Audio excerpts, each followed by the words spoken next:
औज़ुबिल्लाहिमिनश्शैतानिर्रजीम बिस्मिल्लाहिर्रहमानिर्रहीम। अस्सलाम वालेकुम dear students, this is Mohammad Talha Hashmi and you are watching passion chemistry series. Student, आज हम चैप्टर नंबर 10 के शॉर्ट क्वेश्चंस सॉल्व करने जा रहे हैं। आज का ये लेक्चर बड़ा ही इंपॉर्टेंट इस लिहाज से भी है कि चैप्टर नंबर 10 को समझने में ये लेक्चर आपकी बहुत हेल्प करेगा। अगर चैप्टर नंबर 10 को आप मुकम्मल तरीके से समझना चाहते हैं तो इस लेक्चर को अच्छी तरह से सुनिएगा भी, और क्वेश्चन को मैं साथ साथ समझाता भी जाऊंगा ताकि आपको ये साथ साथ कंसेप्चुअली क्लियर भी होते जाएं। आज के लेक्चर का स्टूडेंट हमारा पहला जो क्वेश्चन है, you can see that the impure copper can be purified by the process of electrolysis, explain. तो हमने स्टूडेंट ये बताना ये है कि किस तरह से इम्प्योर कॉपर को हम प्योरीफाई कर सकते हैं by the process of electrolysis. तो ये इलेक्ट्रोलिटिक प्रोसेस क्या होता है स्टूडेंट्स, आप जानते हैं। इसको समझने के लिए हम जो है एक डायग्राम के ज़रिए आपको समझाने की कोशिश करेंगे। तो देखिए स्टूडेंट, हमारे पास सबसे पहले इलेक्ट्रोलिटिक सेल के अंदर जब हम बात करते हैं सेल की, तो इस सेल में हमारे पास जो है दो तीन चीज़ें बड़ी इंपॉर्टेंट है। ये स्टूडेंट एक इलेक्ट्रोलिटिक सेल आपके सामने बना रहा हूँ मैं। इस इलेक्ट्रोलिटिक सेल के अंदर दो इलेक्ट्रोड्स होते हैं, जैसे कि ये आप देख रहे हैं, और इन इलेक्ट्रोड्स को हम कनेक्ट करते हैं स्टूडेंट्स बैटरी के साथ। अच्छा, अब यकीनन एक पॉजिटिवली चार्ज होता है और एक नेगेटिवली चार्ज। स्टूडेंट, जो पॉजिटिवली चार्ज होता है उसको हम एनोड कहते हैं, और जो नेगेटिव चार्ज इलेक्ट्रोड होता है उसे हम कैथोड कहते हैं। तो इसका मतलब ये हुआ कि हमारे पास एक ये पॉजिटिव एनोड है और दूसरा ये नेगेटिव कैथोड है। ठीक है, अब इसके अंदर यकीनन हमारे पास एक इलेक्ट्रोलाइट है। ये इलेक्ट्रोलिटिक सेल होता है जिसमें हम क्या करते हैं कि यकीनन एक non spontaneous process take place होता है। इलेक्ट्रिकल एनर्जी को हम केमिकल एनर्जी में कन्वर्ट करते हैं।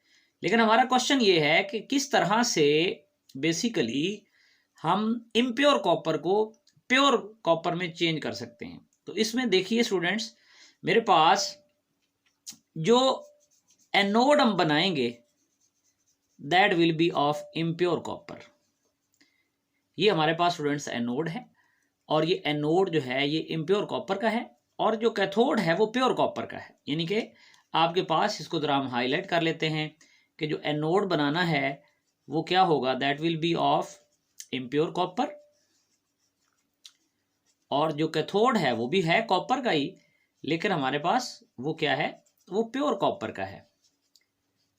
और स्टूडेंट्स, इसके साथ जो इलेक्ट्रोलाइट है वो हमारे पास कौन सा है, that is actually copper sulphate CuSO4। अब जब हम इसमें इलेक्ट्रिक करंट पास करेंगे स्टूडेंट्स, तो क्या होगा कि हमारा जो इम्प्योर कॉपर है ये क्या करेगा, ये इलेक्ट्रॉन लूज करेगा, और यहाँ से जो कॉपर आइंस हैं, यानी कि जो प्योर कॉपर है, यहाँ से वो सोल्यूशन में आती जाएगी, कॉपर सोल्यूशन में आती जाएगी। इसका मतलब है जो प्योर कॉपर होगी वो तो सोल्यूशन में आ जाएगी, और जब वो सोल्यूशन में आएगी तो कैथोड पे चार्ज कौन सा होगा, नेगेटिव। ये कैथोड उससे अपनी तरफ अट्रैक्ट कर लेगा। अब ये वाली सारी जो रेड वाली प्योर कॉपर है वो सारी की सारी अट्रैक्ट हो जाएगी किधर, टूवर्ड्स कैथोड, और यहाँ पर हमारे पास सिर्फ इम्प्योरिटीज बाकी बच जाएंगी। तो इस तरह से स्टूडेंट्स ये इलेक्ट्रोलिटिक प्रोसेस की मदद से हम क्या कर सकते हैं, इम्प्योर कॉपर को प्योर में कन्वर्ट कर सकते हैं। कि हमने क्या किया, आप देख सकते हैं यहाँ पर हमने जो है वो इम्प्योर कॉपर का एक एनोड बनाया, प्योर कॉपर का कैथोड बनाया, कॉपर सल्फेट का हमने सोल्यूशन लिया। जैसे ही करंट पास किया तो क्या हुआ कि इम्प्योर कॉपर से जो कॉपर है वो कॉपर आयन डिजोल्व होना शुरू हो गए और फिर ये कॉपर आयंस जो है वो कैथोड पे डिपॉजिट हो गए। इस तरह से ये वाला जो रेड कलर है ये हमें जाहिर कर रहा है कि हमने प्योर कॉपर को यहाँ से अलग कर लिया। तो अब देखिए इसका आंसर आपके सामने मौजूद है कि during purification of copper impure copper is made anode, यानी कि हम क्या करते हैं कि हमारे पास जो इम्प्योर कॉपर होता है उसको हम जैसे आपने देखा कि एनोड बना देते हैं, and thin sheet of copper is made cathode, और इसी तरह से कैथोड भी प्योर कॉपर का होता है। कॉपर सल्फेट सोल्यूशन जो है उसे हम इलेक्ट्रोलाइट के तौर पे लेते हैं। कॉपर एटम जो होते हैं एनोड पे वो इलेक्ट्रॉन लूज करते हैं and go into the solution as a Cu2 positive ions. अब इसका मतलब है ये जो कॉपर है, ये जो इम्प्योर कॉपर के साथ कॉपर मौजूद थी उसमें से वो कॉपर आयंस की फॉर्म में सोल्यूशन में आ गए, एनोड पे ये रिएक्शन हुआ और फिर वही कॉपर आयंस कैथोड पर जाकर इलेक्ट्रॉन गेन करके उधर डिपॉजिट हो जाते हैं। तो इस तरह से स्टूडेंट ये हमारा पहला क्वेश्चन है। यकीनन आपको अच्छी तरह से समझ आ गया होगा कि हम किस तरह से इम्प्योर कॉपर को प्योरीफाई कर सकते हैं बाय इलेक्ट्रोलिटिक प्रोसेस। अब हम अगले क्वेश्चन की तरफ चलते हैं स्टूडेंट्स। नेक्स्ट क्वेश्चन भी बड़ा इंपॉर्टेंट सवाल है, बड़े अच्छे तरीके से आपने समझना है। आज के लेक्चर का दूसरा सवाल है that give the chemistry of electrolysis of aqueous solution of sodium chloride. तो स्टूडेंट्स ये बड़े ही अच्छे तरीके से समझिएगा, इसमें मैं आपको 2-3 चीज़ें जो है वो क्लैरिफाई करूँगा, आपको कंसेप्चुअली जो है वो समझाने की कोशिश करूँगा। तो इसको ज़रा बड़े अच्छे तरीके से समझिएगा, ये बड़ा ही एक इम्पॉर्टेंट पॉइंट है। स्टूडेंट्स हमारे पास देखिए कि हमने एक्वस NaCl लिया है। मैं आपको 2-3 बातें बताना चाहता हूँ कि 2 हेडिंग बना लेते हैं। एक हम बना लेते हैं मोल्टन NaCl और दूसरी तरफ हम जो है यहाँ पर हेडिंग बना लेते हैं एक्वस NaCl। तो इन दोनों की इलेक्ट्रोलाइसिस करवाते हैं और देखते हैं कि प्रोडक्ट्स क्या क्या बनते हैं। ये क्यों दोनों कंपैरिजन करवा रहा हूँ, ताकि ये बात आपको क्लैरिफाई हो जाए। स्टूडेंट देखिए हमारे पास यहाँ पर अगर आप तवज्जो करें तो ये मैं आपके सामने एक सेल बना रहा हूँ, इलेक्ट्रोलिटिक सेल बना रहा हूँ। इस इलेक्ट्रोलिटिक सेल के अंदर आप बात बड़े तवज्जो से देख रहे हैं, सुन रहे हैं कि ये मेरे पास एक इलेक्ट्रोलिटिक सेल है और इस इलेक्ट्रोलिटिक सेल में यकीनन 2 इलेक्ट्रोड्स होते हैं, ये आप देख सकते हैं। इनको हमने बैटरी के साथ कनेक्ट किया हुआ है, बैटरी के पॉजिटिव और बैटरी के नेगेटिव टर्मिनल के साथ। अब अगर आप तवज्जो करें तो हमने क्या लिया है, मोल्टन NaCl, यानी कोई वाटर नहीं है, मोल्टन से मुराद है मेल्ट किया है, उसे फ्यूज किया है, हीट किया है। तो स्टूडेंट देखिए जब भी मोल्टन NaCl होगा ना, तो अब NaCl को हमने मेल्ट किया, करंट जब इसमें से पास करेंगे तो कितने आइंस होंगे इसमें, 2 आइंस। कौन कौन से students, one will be sodium आइन and other will be chloride आइन। इसका मतलब ये हुआ कि जब भी हमारे पास मोल्टन साल्ट लेंगे तो हमारे पास 2 आइंस बनेंगे और वो कौन कौन से होंगे स्टूडेंट्स, एक हमारे पास होगा सोडियम आइन और एक होगा क्लोराइड आइन। अब इसका मतलब है ये हमारे पास एनोड है और ये हमारे पास क्या है स्टूडेंट्स, कैथोड है। अब क्या हुआ तवज्जो कीजिए जरा, यहां पर कौन से आइंस मौजूद हैं, सोडियम आइन, और साथ में कौन से आइंस हैं, क्लोराइड आइंस। क्लोराइड आइन कहाँ जाएंगे, यकीनन ये अगर आप एनोड पे रिएक्शन देखना चाहते हैं तो स्टूडेंट्स क्या होगा, ये क्लोराइड आइंस जो हैं ये एनोड पे जाएंगे और क्लोरीन गैस बना देंगे, 2 इलेक्ट्रॉन लूज हो जाएंगे। और इसी तरह से अगर आप कैथोड पे रिएक्शन देखना चाहते हो तो कैथोड पे क्या होगा स्टूडेंट्स, कैथोड पे भी बड़ा सिंपल सा रिएक्शन टेक प्लेस होगा कि ये जो सोडियम है पॉजिटिव चार्ज रखता है, कैथोड पे जाएगा। अगर हमारे पास 2 सोडियम आइंस होंगे तो वो 2 इलेक्ट्रॉन गेन करेंगे और ये 2 इलेक्ट्रॉन गेन करने के बाद वो कन्वर्ट हो जाएंगे किस में स्टूडेंट्स, सोडियम के अंदर कन्वर्ट हो जाएंगे, सोडियम मेटल के अंदर कन्वर्ट हो जाएंगे। इसका मतलब है स्टूडेंट्स यहाँ पर आपने एक बात नोट की होगी कि जब मोल्टन NaCl होगा ना तो प्रोडक्ट्स प्रिडिक्टेबल हैं, यानी कि जो प्रोडक्ट्स हैं वो हमें पता है। प्रोडक्ट्स का ये पता है कि सोडियम जो है वो कैथोड पे चला जाएगा और जो क्लोराइड है वो एनोड पे चला जाएगा। तो ये बताया इसलिए क्योंकि आगे एक्वस सॉल्यूशन में इसका कंपैरिजन हम देखेंगे कि एक्वस सॉल्यूशन में क्या होता है। तो चलिए अब हम चलते हैं स्टूडेंट्स एक्वस सॉल्यूशन की तरफ। अब बड़े तवज्जो से आपने इस बात को समझना है। अब मेरे पास जो NaCl है जो मैं आपको समझाना चाह रहा हूँ, जो समझाने जा रहा हूँ, अब NaCl एक्वस फॉर्म में है। तो स्टूडेंट जब NaCl एक्वस फॉर्म में होगा तो ज़रा तवज्जो से बात को सुनिएगा भी और समझिएगा भी कि एक्वस फॉर्म से मुराद, एक्वा का मतलब है वाटर। अब आपने उसका एक्वस सोल्यूशन बनाया, यानी सोडियम क्लोराइड को आपने वाटर में हल कर दिया, ठीक है। इसी तरह से ये हमारे पास सेल है, जैसे हमने पहले सेल बनाया है, ये 2 इलेक्ट्रोड्स हैं, ठीक है। और इसी तरह से ये हमने बैटरी के साथ इनको कनेक्ट किया हुआ है, एक को बैटरी के पॉजिटिव टर्मिनल से और दूसरे को नेगेटिव। ये पॉजिटिव टर्मिनल है, नेगेटिव, इसको हम क्या बोलेंगे, एनोड, और इस पार्ट को हम क्या बोलेंगे, it will be called as cathode. तो ये एक तरफ एनोड है, दूसरी तरफ कैथोड है, ठीक है। अब आपके पास जो सोल्यूशन है स्टूडेंट्स वो एक्वस सोल्यूशन है। तो ज़रा तवज्जो कीजिए, ये हमारे पास एक्वस NaCl है। एक्वस NaCl में अब कितने तरह के आइंस होंगे स्टूडेंट्स, ज़रा तवज्जो कीजिए। मेरे पास जो आइंस होंगे, पहली बात सोडियम क्लोराइड आयोनाइज होगा, किसमें स्टूडेंट्स, मेरे पास N पॉजिटिव होगा और कौन होगा, Cl नेगेटिव होगा, क्लियर। और इसके बाद हमारे पास जो है वाटर भी यकीनन मौजूद है, तो वाटर के भी तो आयंस बनेंगे, वाटर भी तो आयोनाइज होगा। क्या मौजूद है, H पॉजिटिव है और साथ क्या मौजूद है, OH नेगेटिव।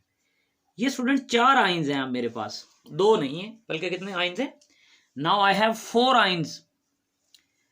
अब तो मसला बन गया, अब भाई आयोनाइज, ऑक्सीडाइज या रिड्यूस कौन होगा। अब यकीनन मुकाबला है किसमें, सोडियम आयन और क्लोराइड हाइड्रोजन आयन में, कि कौन जाएगा कैथोड पर और जाकर रिड्यूस होगा।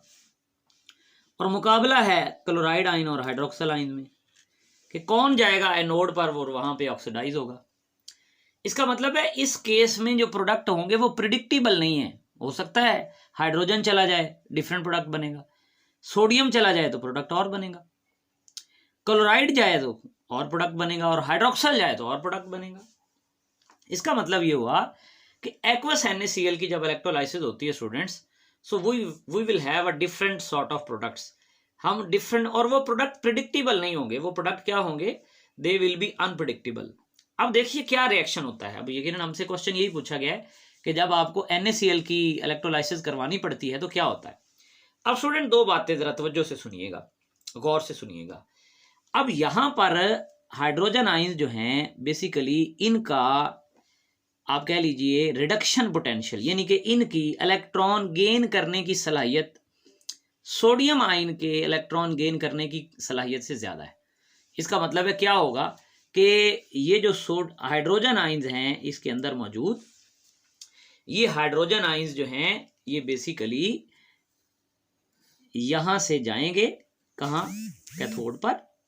क्या करेंगे, ये हाइड्रोजन आयंस कैथोड पर जाकर, ये हाइड्रोजन गया, हाइड्रोजन आयन है, इसने क्या किया, सपोज मेरे पास 2 इलेक्ट्रॉन यहाँ से इन्होंने गेन किए, 2 हाइड्रोजन आयन जा रहे हैं, हर हाइड्रोजन आयन 1 इलेक्ट्रॉन गेन करेगा और क्या बना देंगे, हाइड्रोजन गैस। इसका मतलब है यहाँ पर एक प्रोडक्ट प्रोड्यूस जो होगा that will be hydrogen gas. ठीक हो गया स्टूडेंट्स। और इसका मतलब है इन दोनों के दरमियान जो कंपैरिजन चल रहा था, इन दोनों के दरमियान जो कंपटीशन चल रहा था, उसमें हाइड्रोजन ने विन किया क्योंकि इसके पास इलेक्ट्रॉन गेन करने की सलाहियत ज्यादा, रिडक्शन पोटेंशियल इसका ज्यादा है सोडियम आयन की निस्बत।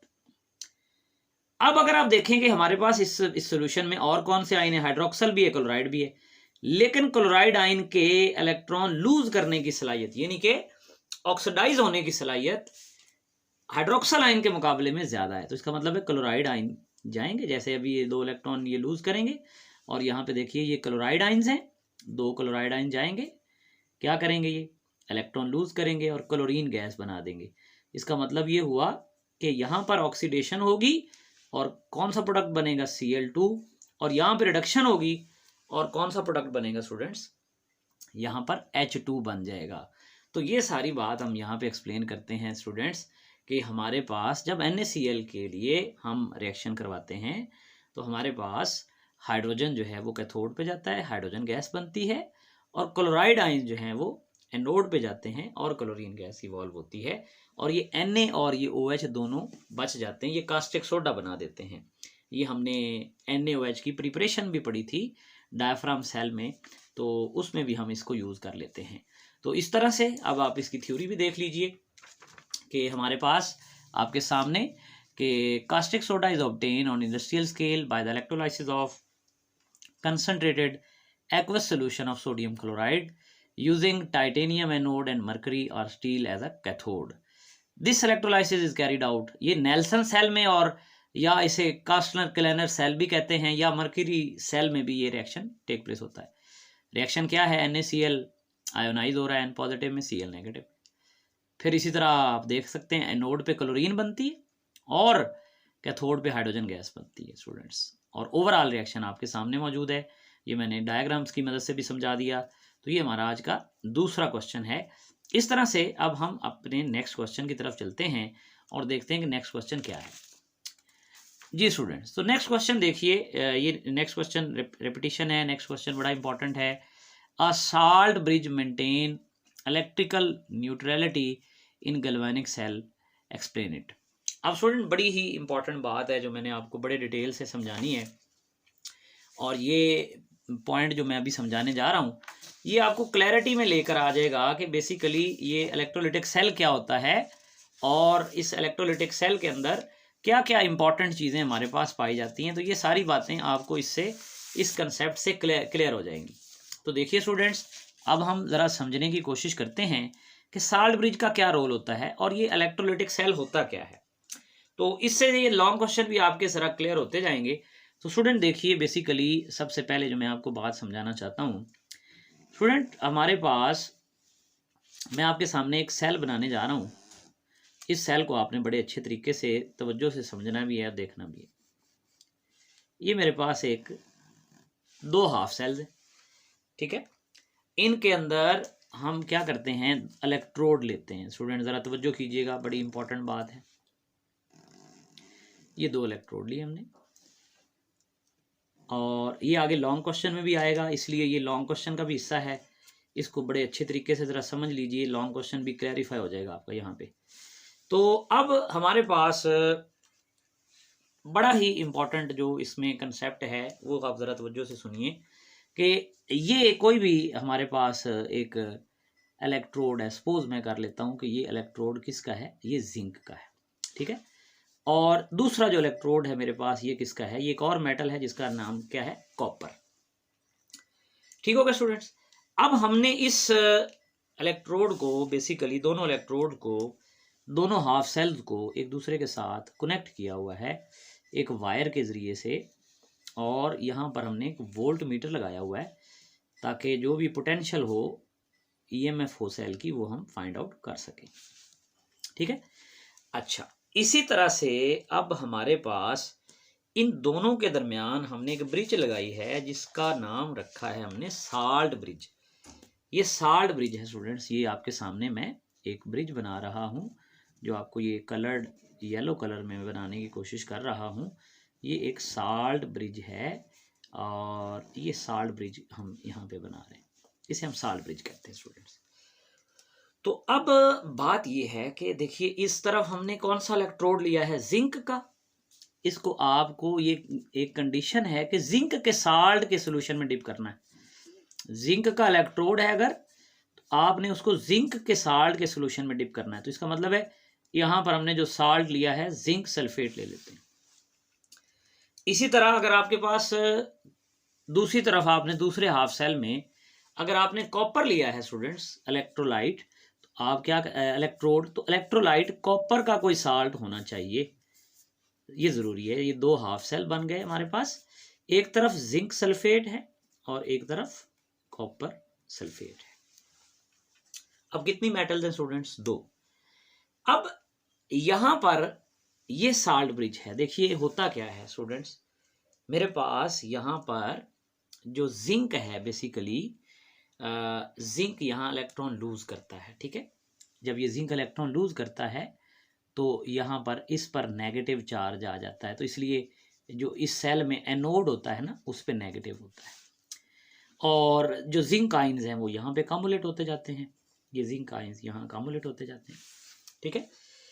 और ये इलेक्ट्रॉन जो हैं, ये एक्सटर्नल सर्किट के ज़रिए से ये इस तरफ आते जाते हैं स्टूडेंट्स, ये इधर आते जाते हैं, ठीक है। और इधर स्टूडेंट हमारे पास जो कॉपर आयंस यानी कि जो कॉपर हमारे पास सोल्यूशन में मौजूद होगा वो यहाँ पर आता जाता है। अब यहाँ पे नेगेटिव चार्ज आ रहा है, एक तरफ नेगेटिव चार्ज इलेक्ट्रॉन्स आ रहे हैं और दूसरी तरफ Zn2 पॉजिटिव आयंस बन रहे हैं। अब जरा तवज्जो कीजिए, एक तरफ पॉजिटिव चार्ज आ रहा है, दूसरी तरफ नेगेटिव चार्ज आ रहा है। अब साल्ट ब्रिज का काम क्या है? साल्ट ब्रिज का काम ये है कि बेसिकली सेल को न्यूट्रल रखे, कि ये जो इलेक्ट्रॉन की अकोमोलेशन है यहां ना होने दे और ये जो आयंस की अकोमोलेशन है वो यहां ना होने दे। इसका मतलब ये हुआ, अब इससे पहले 2-3 बातें मैं लॉन्ग क्वेश्चन भी चूंकि मैंने कहा कि इससे रेलेवेंट है, रिलेटेड है, तो देखिए स्टूडेंट, दो मेटल हैं, एक जिंक है और एक कॉपर है। आपने कहा कि ये सर जिंक ने पहले इलेक्ट्रॉन क्यों लूज कर दिया, कॉपर ने क्यों नहीं लूज किया? स्टूडेंट बात ये है कि हमारे पास एक ट्रिक है, आपको जरा तवज्जो से सुनना और समझना होगा। देखिए ये इलेक्ट्रोकेमिकल सीरीज है, हम इस पे ट्रिक के जरिए याद करते हैं। ली काका ने मुझे आलू जिंगर कर दिए, और फिर वो कहता है कि ली काका ने मुझे आलू जिंगर कर दिए। अब देखिए आगे चलिए, अब वो कहता है कि फिर कदे नहीं, मतलब उसने ऐसे अच्छे आलू खिलाए हैं जिंगर करके कि उनका टेस्ट आपको इतना पसंद आया कि आपने कहा चलो जी अब मैं दोबारा नहीं खाऊंगा ये। तो इसका मतलब ये हुआ कि ली काका ने मुझे आलू जिंगर कर दिए, फिर कदे नहीं, मतलब आप अब कभी ये आलू दोबारा नहीं खाएंगे, इतने अच्छे थे। ठीक है, अब ये मैंने आपके सामने वैल्यूज लिखी स्टूडेंट्स, देखिए ये ऑक्सीडाइजिंग पोटेंशियल है, लिथियम और पोटाशियम, कैल्शियम, सोडियम, मैग्नीशियम।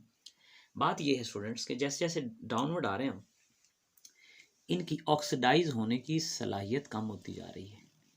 यानी अगर आप कहते हैं कि कैल्शियम है और सोडियम है तो पहले कौन इलेक्ट्रॉन लूज करेगा? तो जिसका ऑक्सीडाइजिंग पोटेंशियल ज़्यादा है। और बाद में कौन लूज करेगा? जिसका ऑक्सीडाइजिंग पोटेंशियल कम है। हमारे पास जो इस हमारे करिकुलम में बार बार जो हमसे क्वेश्चन पूछा जाएगा वो जिंक और कॉपर के हवाले से होगा। जिंक का ऑक्सीडाइजिंग पोटेंशियल होता है 0.76, यानी इसकी इलेक्ट्रॉन लूज करने की सलाहियत 0.76 है, जबकि कॉपर की इलेक्ट्रॉन लूज करने की सलाहियत जो है वो 0.34 है। इसका मतलब है जब भी जिंक और कॉपर का सेल बनेगा उसमें से जिंक पहले इलेक्ट्रॉन लूज करेगा, कॉपर बाद में। जिंक का एनोड बनेगा और कॉपर का कैथोड बनेगा। अब देखिए ये सीरीज जरा पूरी समझ लीजिए। ली काका ने मुझे आलू जिंगर कर दिए, फिर कदे नहीं, मतलब आप कभी भी वो नहीं खाओगे। अब आप वो कब जब आपने जिंगर आलू खा लिए तो अब आप कह रहे हैं कि सुन भाई, है कोकू वो है किधर, जरा मुझे बताओ तो सही, उसकी तो मैं जरा उसे तो सही करूँ ना, कैसे आलू बनाए हुए थे उसने। तो दोबारा देखिए, ली काका ने मुझे आलू जिंगर कर दिए, फिर कदे नहीं, सुन भाई। अब इसके बाद सुन भाई है कोकू, इसके बाद एक नई बात यहां से ट्रिक के अंदर आ जाती है, आई फिर आज हज, यानी कि आई फिर आज हज बढ़ो करो आओ फिर, यानी कि वो कहता है कि हज का जो है वक्त शुरू हो गया है, आप सब लोग आओ, कोशिश बढ़े आगे और हज की सादत हासिल करें। तो ये स्टूडेंट्स इलेक्ट्रोकेमिकल सीरीज है, ये इंटर टेस्ट के लिए भी बड़ी ज़रूरी है और इसको अच्छी तरह से याद कीजिए। यहाँ पे मैंने ये हाइड्रोजन को भी सर्कल किया हुआ है, हाइड्रोजन 0.01 होता है और कॉपर उससे नीचे, यानी कि आप ये देखेंगे जो ऊपर होगा एलिमेंट वो पहले ऑक्सीडाइज होगा, पहले इलेक्ट्रॉन लूज करेगा, जो उससे नीचे होगा वो बाद में इलेक्ट्रॉन लूज करेगा। जो पहले लूज करेगा वो एनोड बन जाएगा और जो बाद में लूज करेगा वो क्या बन जाएगा? वो कैथोड बन जाएगा। अब आप देखिए जिंक ने पहले इलेक्ट्रॉन लूज किया, क्यों स्टूडेंट्स? क्योंकि जिंक का ऑक्सीडाइजिंग पोटेंशियल कितना था? 0.76। कॉपर का कितना था? कॉपर का था -0.34। इसका मतलब है भाई ये तो माइनस में ऑक्सीडाइजिंग पोटेंशियल है और इसका रिडक्शन पोटेंशियल ज्यादा है, यानी कि इसके पास रिड्यूस होने की, इलेक्ट्रॉन गेन करने की सलाहियत ज्यादा है, इसलिए ये इलेक्ट्रॉन गेन करेगा। तो अब हमने बात कर रहे थे ये कि बेसिकली जो ये साल्ट ब्रिज है या आप कह रहे हैं साल्ट ब्रिज मेंटेन करती है इलेक्ट्रिकल न्यूट्रलिटी, उसकी क्या रीजन है? तो आपके सामने ये रिएक्शन है कि वो कहता है कि ये अकामुलेशन ऑफ चार्ज नहीं होनी चाहिए। जिंक आयन में जाता है, कॉपर इलेक्ट्रॉन गेन करता है, एक तरफ पॉजिटिव चार्ज आ रहा है, दूसरी तरफ नेगेटिव चार्ज आ रहा है, तो ये उसको स्टॉप करेगी। जैसे कि ये आगे नेक्स्ट क्वेश्चन भी इसी के हवाले से मजीद इसको मैंने डिटेल से लिख दिया है। अगर आपको ये बिल्कुल एग्जैक्ट वर्ड में लिखना है, explain the function of salt bridge. तो स्टूडेंट साल्ट ब्रिज क्या है? हमने कहा कि भाई साल्ट ब्रिज के दो फंक्शन है, ब्रिंग इलेक्ट्रिकल कॉन्टैक्ट यानी दो हाफ सेल के दरमियान इलेक्ट्रिकली कनेक्शन को बरकरार रखना, और दूसरा और सबसे इंपॉर्टेंट जो इसका फंक्शन है students, that is to maintain electrical neutrality of two solutions, दोनों सॉल्यूशन को न्यूट्रल रखना। क्योंकि स्टूडेंट बात ये है, देखिए कि जो हमारे पास जब चार्ज अकामुलेट हो जाएगा ना, अगर सपोज कर रहे हैं कि हम ये चार्ज अकामुलेट हो गया है, यानी कि यहाँ पे बहुत सारा जिंक आ गया है, ये पॉजिटिव चार्ज, इधर नेगेटिव चार्ज के ढेर लग गए हैं, तो फिर ये सेल अपना फंक्शन करना छोड़ देगा। ठीक है, तो सेल जब फंक्शन करना छोड़ देगा तो यकीनन सेल जो है वो इट विल स्टॉप वर्किंग। इसलिए हम अगर चाहते हैं कि ये सेल काम करता रहे तो फिर क्या करना होगा, we will have to use the salt bridge. और साल्ट ब्रिज क्या करेगी, इस सेल को न्यूट्रल रखेगी और साथ साथ में हमारे पास जो है बेसिकली उसके प्रॉपर फंक्शनिंग में हमारी हेल्प करेगी और अपना रोल प्ले करेगी। इस तरह से स्टूडेंट एक और बहुत ही अहम सवाल है, ये बड़ी दफ़ा हमारे एनुअल एग्जाम में आया है, डिफाइन शी, बहुत इंपॉर्टेंट है, इसको ज़रा बड़े तवज्जो से सुनना आपने, समझना भी है। देखिए स्टूडेंट बात ये है कि इससे पहले मैं आपको एक और इम्पॉर्टेंट शॉर्ट क्वेश्चन की तरफ लेके चलता हूँ, फिर इसके बाद हम इस पे आएंगे दोबारा। इस पहले एक इम्पॉर्टेंट शॉर्ट क्वेश्चन की तरफ चलते हैं स्टूडेंट्स। देखिए तवज्जो कीजिएगा, ये शॉर्ट क्वेश्चन क्या है, बेसिकली ये भी बड़ी दफ़ा हमारे एनुअल पेपर में पूछ लिया गया है। वो कहता है कि बताओ इलेक्ट्रोड पोटेंशियल क्या होता है, ये बताओ, what is meant by electrode potential. Electrode potential से क्या मुराद है? ठीक है, अब स्टूडेंट बात ये है कि हमारे पास इलेक्ट्रोड पोटेंशियल जो होता है, बेसिकली आप ज़रा तवज्जो कीजिएगा, सपोज करते हैं हम, ये अब यहाँ पर एक स्टोरी बन रही है और ये आगे लॉन्ग क्वेश्चन में भी हमारे काम आएगी, इसको बड़े तवज्जो से सुनिएगा भी और समझिएगा भी। स्टूडेंट ये मेरे पास क्या है कि एक सेल है, इस सेल में आप देख रहे हैं कि बेसिकली दो इलेक्ट्रोड्स हैं, एक ये और बल्कि सॉरी एक ही इलेक्ट्रोड है, एक मेटल का इलेक्ट्रोड है, और इसको मैंने इसी के साल्ट के सोल्यूशन में डिप किया हुआ है। ठीक है, इसी के साल्ट के सोल्यूशन में डिप किया हुआ, मतलब क्या कि सपोज करता हूं ये जिंक है और मैंने क्या किया हुआ है, जिंक को उसके ही साल्ट के सोल्यूशन में डिप किया हुआ है। ठीक है, अब क्या होगा कि ये जिंक यकीनन Zn पॉजिटिव 2 फॉर्म में आएगा यहाँ पे, और यहाँ पर क्या आ जाएगा, इलेक्ट्रॉन्स, और इलेक्ट्रॉन क्या क्रिएट करेंगे, यकीनन पोटेंशियल क्रिएट करेंगे, चार्ज क्रिएट करेंगे। उस चार्ज को हम इलेक्ट्रोड पोटेंशियल कहते हैं। बात समझ आ रही है? ये नहीं कि a potential setup,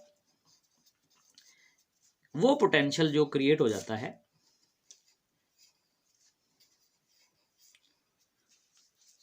a potential setup when an electrode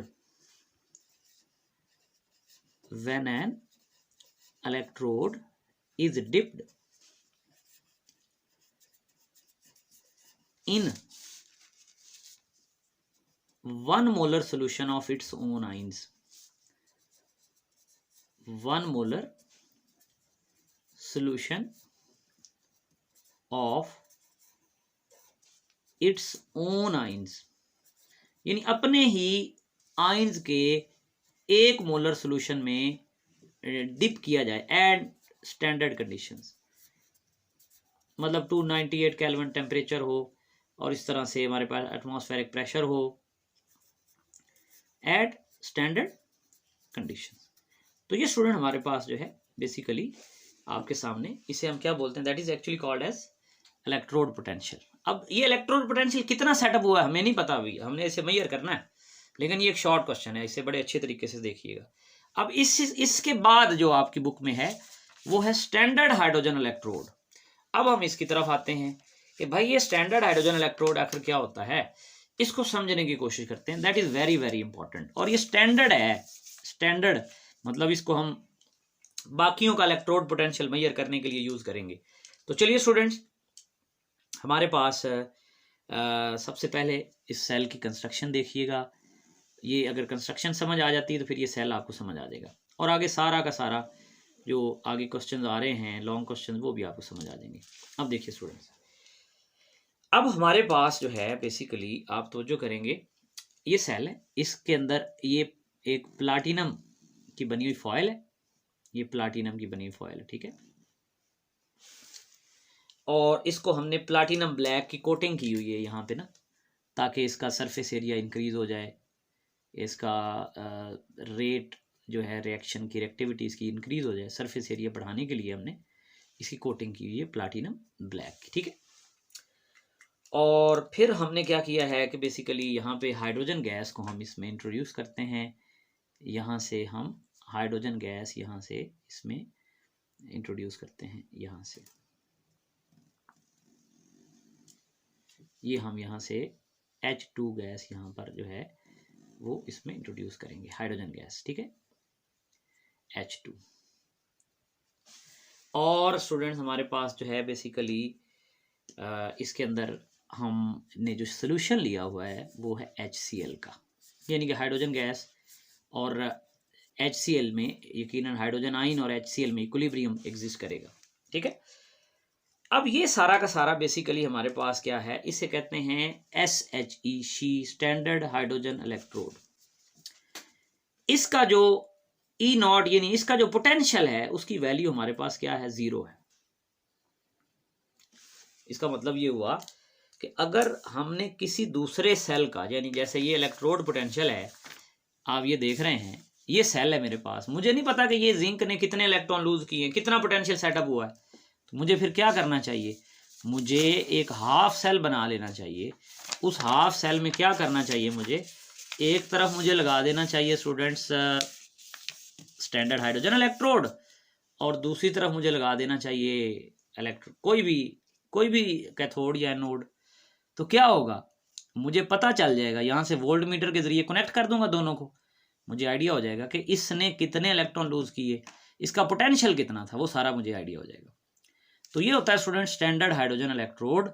और इसमें आप देख सकते हैं इसकी डेफिनेशन भी आपके सामने मौजूद है कि potential setup when an electrode is in contact with 1 molar solution of, ये स्टूडेंट हमारे पास जो है वो इसकी जो पहले अभी आपको बताया इलेक्ट्रोड पोटेंशियल की डेफिनेशन है, स्टैंडर्ड हाइड्रोजन इलेक्ट्रोड की ये कंस्ट्रक्शन है जो आपने लाजमी तौर पे करनी है।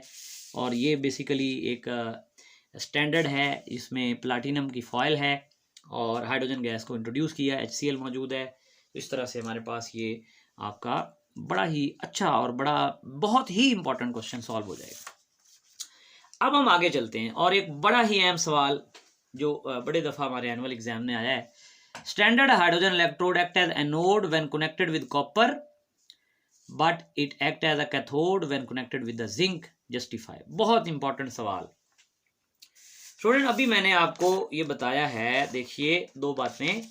वो कहता है कि बात ये है कि आपके पास जिंक के साथ जब आप स्टैंडर्ड हाइड्रोजन इलेक्ट्रोड को लगाते हैं तो वो एक्ट करता है एनोड के तौर पर, ठीक है। दोनों हम बना के देखते हैं, पहले इन दोनों को आपस में कनेक्ट करते हैं। जैसे ये मेरे पास स्टैंडर्ड हाइड्रोजन इलेक्ट्रोड है, यहाँ से मैंने वायर ली है और ये मैंने वोल्ट मीटर लगा दिया है, वोल्ट मीटर यहाँ पर, और यहाँ पर मैंने इसे इसके साथ कनेक्ट कर दिया। अब जरा तवज्जो कीजिए, वो कहता है कि बात ये है कि जब जिंक को स्टैंडर्ड हाइड्रोजन इलेक्ट्रोड के साथ लगाया जाता है तो ये बन जाता है एनोड और ये एक्ट करता है कैथोड। की वजह क्या है बताएं, इसकी रीजन क्या है? हमने कहा जी रीजन अभी बताते हैं। देखिए स्टूडेंट्स, अभी थोड़ी देर पहले हमने एक ट्रिक के जरिए बात को समझने की कोशिश की थी। ये देखिए, ये जिंक है, इसका ऑक्सीडाइजिंग पोटेंशियल कितना था, 0.76, और इसके बाद हाइड्रोजन का ऑक्सीडाइजिंग पोटेंशियल कितना है, 0. ऑक्सीडाइजिंग पोटेंशियल ज्यादा किसका है, 0.76 जिंक का है। तो मैंने अभी बताया कि जिसका ऑक्सीडाइजिंग पोटेंशियल ज्यादा होगा वो जल्दी इलेक्ट्रॉन लूज कर देगा और वो एनोड बनेगा। इसका मतलब है यहां पर जिंक का ऑक्सीडाइजिंग पोटेंशियल ज्यादा है, तो फिर जिंक क्या करेगा, जिंक विल लूज इलेक्ट्रॉन। अब इसका मतलब है रिएक्शन ये होगा कि zinc will lose electron and it will form Zn2 positive ions, और जो ये हाइड्रोजन है, ये हाइड्रोजन आयंस क्या करेंगे, they will gain these electron and it will become hydrogen gas. इसका मतलब है ये तो बात हो गई कि जब जिंक को हमने स्टैंडर्ड हाइड्रोजन इलेक्ट्रोड के साथ कनेक्ट किया तो उसने एक्ट किया एनोड के तौर पर, क्योंकि उसका ऑक्सीडाइजिंग पोटेंशियल ज्यादा है और वो इलेक्ट्रॉन जल्दी लूज कर देगा। अब सपोज कर लेता हूं मैं कि ये जो मेरे पास इलेक्ट्रोड है वो जिंक का नहीं है, किसका है, वो कॉपर का है। यही सेटअप है, लेकिन वो कहता है कि अब बात उल्ट हो जाती है। अब ये कॉपर जो है वो एक्ट करता है कैथोड और हाइड्रोजन एनोड बन जाता है। हमने कहा ये क्या वजह है, तो वजह भी जान लेते हैं। स्टूडेंट बात ये है, जैसे कि ये देखिए आपके सामने ये हाइड्रोजन है और ये कॉपर है। हाइड्रोजन की ऑक्सीडाइजिंग एबिलिटी कितनी, 0.00, लेकिन कॉपर की ऑक्सीडाइजिंग पावर कितनी है, -0.34। यानी इसका मतलब है कॉपर के पास ऑक्सीडाइजिंग पोटेंशियल बहुत कम है, इसलिए वो इलेक्ट्रॉन आसानी से लूज नहीं करता, जबकि हाइड्रोजन इलेक्ट्रॉन आसानी से लूज करने की एबिलिटी रखता है। इसका मतलब ये हुआ कि अब अगर आप कॉपर के साथ इसे अटैच करेंगे तो फिर केस चेंज हो जाएगा, सिनेरियो चेंज हो जाएगा। अब क्या सिनेरियो बनेगा स्टूडेंट, देखिएगा जरा। अब सिनेरियो ये बनेगा कि मेरे पास जो हाइड्रोजन है ये क्या करेगा, actually it will lose electron, यानी कि आप ये कह लीजिए कि ये इलेक्ट्रॉन को लूज करेगा और ये हाइड्रोजन आयंस में चला जाएगा, इलेक्ट्रॉन लूज करेगा ये, ठीक है। और कॉपर क्या करेगा, कॉपर इन इलेक्ट्रॉन्स को गेन करेगा और वो Cu पॉजिटिव में जाएगा। तो इसका मतलब है ये जस्टिफिकेशन है कि इलेक्ट्रोकेमिकल सीरीज में जो पहले आता है वो इलेक्ट्रॉन लूज करता है और वो एनोड बन जाता है। अब इसका आंसर भी देख लीजिए स्टूडेंट्स आपके सामने, वो कहता है बिकॉज, आप देख सकते हैं कि when a standard hydrogen electrode is coupled with copper, hydrogen give electron to copper and get oxidized। ये भी हमने बात की, because reduction potential of copper is greater than hydrogen। या ऑक्सीडाइजिंग पोटेंशियल की बात कर लें, हाइड्रोजन का ग्रेटर है कॉपर से। Since hydrogen is oxidize therefore it act as anode। on the other hand, when standard hydrogen are connected with zinc electrolyte या electrode, then what happens, then basically zinc give electron to the hydrogen electrode and get oxidized। तो ये student हमारा next question था। बड़ा simple सा, मैंने बड़ी detail से कोशिश की समझा दूं आपको ताकि आप ये अच्छी तरह से याद कर सकें। इस तरह स्टूडेंट्स नेक्स्ट आपके सामने क्वेश्चन है, write down the industrial application of electrolysis. तो स्टूडेंट इंडस्ट्री में ये भी हमने क्वेश्चन कर लिया था पहले भी, ये आपके सामने पहले क्वेश्चन आगे आ चुका है कि इंडस्ट्री के अंदर हम NaCl को बनाने के लिए, सोडियम क्लोराइड को बनाने के लिए या कास्टिक सोडा NaOH को बनाने के लिए ये सेल यूज़ करते हैं।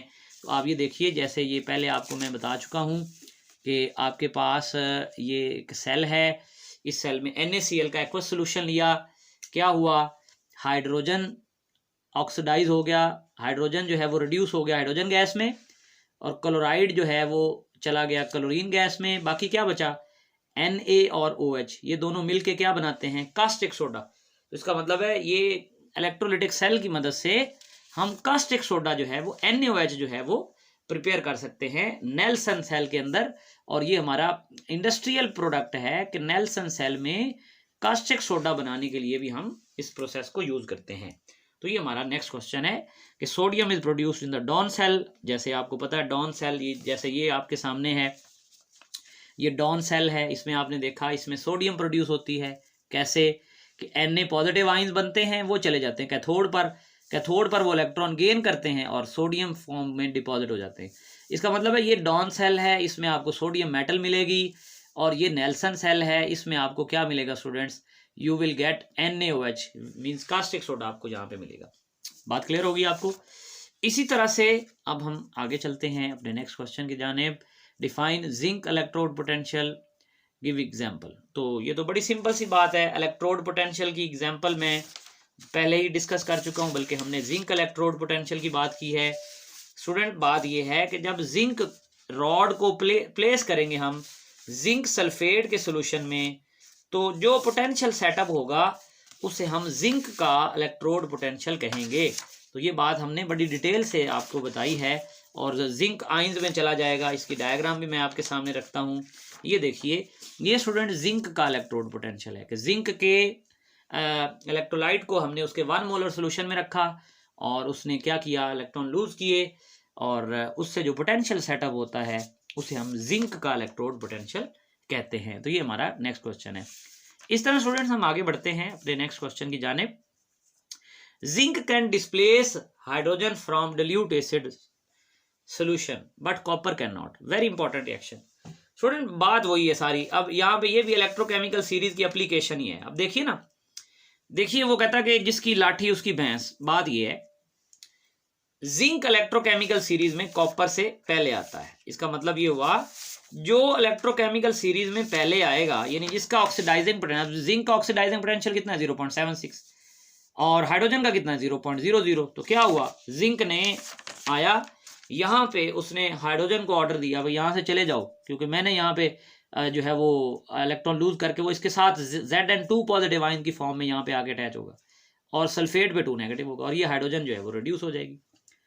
इसका मतलब है जिंक तो ऑर्डर चला सकता है हाइड्रोजन पर, क्योंकि जिंक का ऑक्सीडाइजिंग पोटेंशियल ज्यादा है। लेकिन कॉपर की बात जरा सुन लीजिए। अब ये देखिए, कॉपर बेचारा जो है वो हाइड्रोजन से भी नीचे।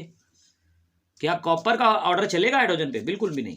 कॉपर भी आया और इसने कहा चलो मैं भी ट्राई करता हूँ कि हाइड्रोजन को यहाँ से भगा दूं, और डिस्प्लेसमेंट रिएक्शन इसे कहते हैं हम केमिस्ट्री में, ये डिस्प्लेसमेंट रिएक्शन शो करे। लेकिन उसने कहा भी नहीं, you can not displace hydrogen because your oxidizing potential is less, so there will be no reaction. तो रीजन एक ही है कि ऑक्सीडाइजिंग पोटेंशियल जिंक के पास टेंडेंसी है कि वो उसको रिड्यूस कर सके या उसको यहाँ से डिस्प्लेस कर सके। बात स्टूडेंट क्लियर हो गई? वेरी इंपॉर्टेंट ये एप्लीकेशन है। लास्ट क्वेश्चन, लॉन्ग क्वेश्चन, बड़ा इंपॉर्टेंट जो हमारा जो आज मैं अभी डिस्कस भी करूंगा, तो उसमें ये एप्लीकेशन है, इसको बड़े अच्छे तरीके से आपने समझना है। Give 2 examples of electrochemical series. तो स्टूडेंट देखिए, हमारे पास इलेक्ट्रोकेमिकल सीरीज की 2 एप्लीकेशंस की बात कर लें। ये लॉन्ग क्वेश्चन चल रहा है, मैं ये लॉन्ग क्वेश्चन अभी आपको इसकी हेडिंग बना देता हूँ ताकि ये आपको क्लियर हो जाए। स्टूडेंट पहला लॉन्ग क्वेश्चन, अब ये लॉन्ग क्वेश्चन भी बीच में शुरू हो गया है, prediction of the feasibility of a chemical reaction. ये बहुत इंपॉर्टेंट हेडिंग है। अगर ये आपको समझ आ जाती है तो ये समझिए कि ये आपको पूरी इलेक्ट्रोकेमिकल सीरीज समझ आ जाएगी। स्टूडेंट बड़े तवज्जो से समझिएगा और बड़े गौर से डिस्कस कीजिएगा। देखिए स्टूडेंट्स, बात ये है, by these use of oxidation and reduction potential we can check the spontaneity of the cell and we can determine whether the reaction will take place or not. Student बात ये है, 2-3 बातें यहाँ पे मैं आपसे करूँगा और बड़ी गौर से उन बातों को आपने फॉलो करना है। देखिए स्टूडेंट्स, एक रिएक्शन फिजिबल तब होता है इलेक्ट्रोकेमिकल सीरीज के अंदर अगर उसकी E0 की जो वैल्यू है, E0 होता क्या है, 2 चीज़ें हो रही हैं। एक हमारे पास ये सम है, एक हमारे पास ऑक्सीडेशन हो रही है और दूसरी हमारे पास क्या हो रही है, रिडक्शन। अगर इन दोनों का सम पॉजिटिव हो तो फिर रिएक्शन टेक प्लेस होगा, वरना रिएक्शन टेक प्लेस नहीं होगा। ये बात ध्यान में रखिएगा, ये फिजिबिलिटी बताता है मैं। अब अगर जिंक इलेक्ट्रॉन लूज करता है इस सेल के अंदर, तो जिंक का ऑक्सीडाइजिंग पोटेंशियल कितना, 0.76। ठीक है, आगे चलते हैं।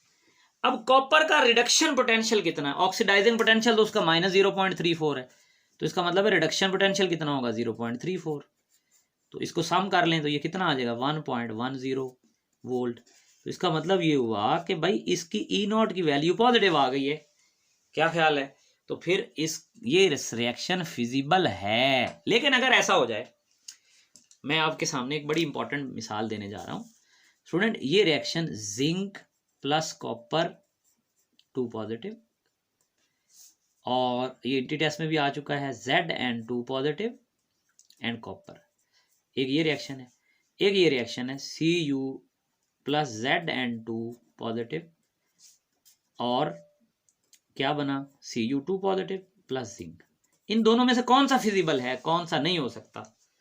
देखिए स्टूडेंट्स, बात ये है, जिंक गया है Zn से Zn2 पॉजिटिव में, ठीक है, जिंक ने इलेक्ट्रॉन लूज किए हैं, कॉपर ने गेन किए हैं। इसका मतलब हमें पता है कि जिंक का पोटेंशियल ऑक्सीडाइजिंग ज्यादा है, कॉपर का काम है। यहां पर क्या हुआ, कॉपर ने लूज किए और जिंक ने गेन किया। हमने कहा भी नहीं, ये रिएक्शन नहीं हो सकता, क्योंकि कॉपर तो, अब यहां पर इस रिएक्शन के मुताबिक हम दोबारा E0 की वैल्यू लेते हैं, E0 of oxidation plus E0 of reduction. अब ऑक्सीडाइज कौन हो रहा है? कॉपर। तो कॉपर का ऑक्सीडाइजिंग पोटेंशियल कितना है? -0.34। रिड्यूस कौन हो रहा है? जिंक। जिंक का रिडक्शन पोटेंशियल क्या है? -0.76। वैल्यू क्या आ गई स्टूडेंट्स? -1.10 वोल्ट। ये रिएक्शन फिजिबल नहीं है। क्यों नहीं है? क्योंकि लोअर मेंबर जो है अपनी हायर मेटल को कभी भी आप कह लीजिए कि उसके साथ उसको रिड्यूस नहीं कर सकता, क्योंकि वो पहले इलेक्ट्रॉन लूज ही नहीं कर सकता, पहले जिंक की लूज करेगा। तो ये स्टूडेंट हमारे पास एक एप्लीकेशन भी है जो आगे लॉन्ग में आएगी, और ये मैं अभी आपको समझा रहा हूं ताकि ये आपको क्लियर हो जाए कि फिजिबिलिटी ऑफ रिएक्शन क्या होती है। कि जब ई नॉट पॉजिटिव होगी, जैसे आप ये देख सकते हैं कि E naught of the cell is equal to E naught of oxidation plus E naught of reduction. Zinc ने लूज किया, इसका ऑक्सीडाइजिंग पोटेंशियल 0.76 वोल्ट। कॉपर ने गेन किया, इसका रिडक्शन पोटेंशियल आपको अभी बताया 0.34। दोनों का सम आपके सामने 1.10 वोल्ट। तो रिएक्शन क्या है? फिजिबल है। इसी तरह हम आगे चलते हैं। नेक्स्ट आपके सामने sodium and potassium can displace hydrogen from acid, but platinum and palladium and copper can not comet. तो बात ये है स्टूडेंट, बड़ी सिंपल सी बात है कि सोडियम और पोटाशियम कैन डिस्प्लेस हाइड्रोजन। भाई वो कहता है कि वो हाइड्रोजन को डिस्प्लेस कर सकते हैं। हमने कहा ठीक है, फिर कौन नहीं कर सकता? प्लाडियम नहीं कर सकता, ठीक हो गया। और कौन नहीं कर सकता? कॉपर नहीं कर सकता। हमने कहा बिल्कुल नहीं कर सकते। उसकी वजह ये है इलेक्ट्रोकेमिकल सीरीज कि भाई सोडियम कर सकता है क्योंकि वो हाइड्रोजन से ज्यादा 2.74 वोल्ट पोटेंशियल रखता है, ठीक है। और पोटेशियम भी कर सकता है क्योंकि वो तो 2.925 पोटेंशियल रखता है, हाइड्रोजन 0.0 रखता है। लेकिन कॉपर, इसको आप कह लें कि जो है वो उसको नहीं कर सकता ऑक्सीडाइज, या उसको डिस्प्लेस नहीं कर सकता डिस्प्लेसमेंट रिएक्शन। प्लाटिनम भी नहीं कर सकता, गोल्ड भी नहीं कर सकता, आयरन भी नहीं कर सकता, आयोडीन भी नहीं कर सकता। उसकी वजह क्या है कि ये हाइड्रोजन से नीचे आते हैं, तो हाइड्रोजन से नीचे वालों पर हाइड्रोजन का हुक्म चलेगा। ये बात याद रखें। बात क्लियर होगी आपको? तो ये रीजन है इनकी रिएक्टिविटी की। आप इसका आंसर भी देख सकते हैं। इसी तरह student, why standard oxidizing potential of zinc is and its reduction potential. ये तो बड़ी सिंपल सी बात है, क्योंकि ऑक्सीडाइजिंग पोटेंशियल हमेशा क्या होता है? जब इलेक्ट्रॉन लूज होते हैं। जब इलेक्ट्रॉन लूज होते हैं तो ये लगी सीरीज बता रही है हमें आपके सामने। इसका ऑक्सीडाइजिंग पोटेंशियल है 0.76 वोल्ट प्लस 0.76 वोल्ट, और इसका रिडक्शन पोटेंशियल है -0.76 वोल्ट। अब देखें ना, ये मेटल ऊपर से स्टार्ट हो रही है, इसका ऑक्सीडाइजिंग पोटेंशियल कितना है? +3.0, यानी इसके पास इलेक्ट्रॉन लूज करने की ज्यादा सलाहियत है। और इसका रिडक्शन पोटेंशियल कितना है? -0.3045 वोल्ट। इसका मतलब ये इलेक्ट्रॉन लूज नहीं करेगा, सॉरी गेन नहीं करेगा, बल्कि बड़ी जल्दी लूज करेगा। तो ये स्टूडेंट हमारा नेक्स्ट क्वेश्चन था। अब इसी तरह से आगे चलते हैं। नेक्स्ट देखिए, हमारे पास अपना लास्ट क्वेश्चन है कि the what is anodized aluminium. बड़े इंपॉर्टेंट क्वेश्चन है कि when a thin layer of oxide is formed over the surface of aluminium metal. देखिए स्टूडेंट, बात ये है कि एल्यूमिनियम जो है वो आपको पता है इनर्ट है, उसे उसकी रस्टिंग नहीं होती, जो है ना उसकी सरफेस जो है वो आप कह लें कुरेयन फ्री होती है। एल्यूमिनियम को कहा जाता है ये कुरेयन फ्री है।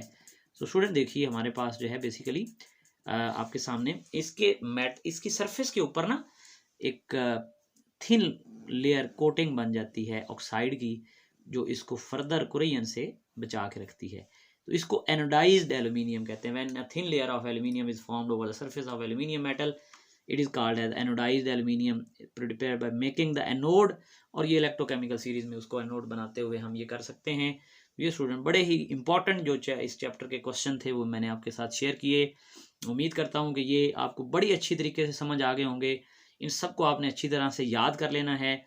बाकी लॉन्ग क्वेश्चन आपको उसका भी लिंक मिल जाएगा, उसका लेक्चर भी अपलोड हो जाएगा, उसको भी आपने बड़ी अच्छी तरीके से तैयार करना है। इजाज़त दीजिए, अल्लाह हाफिज़।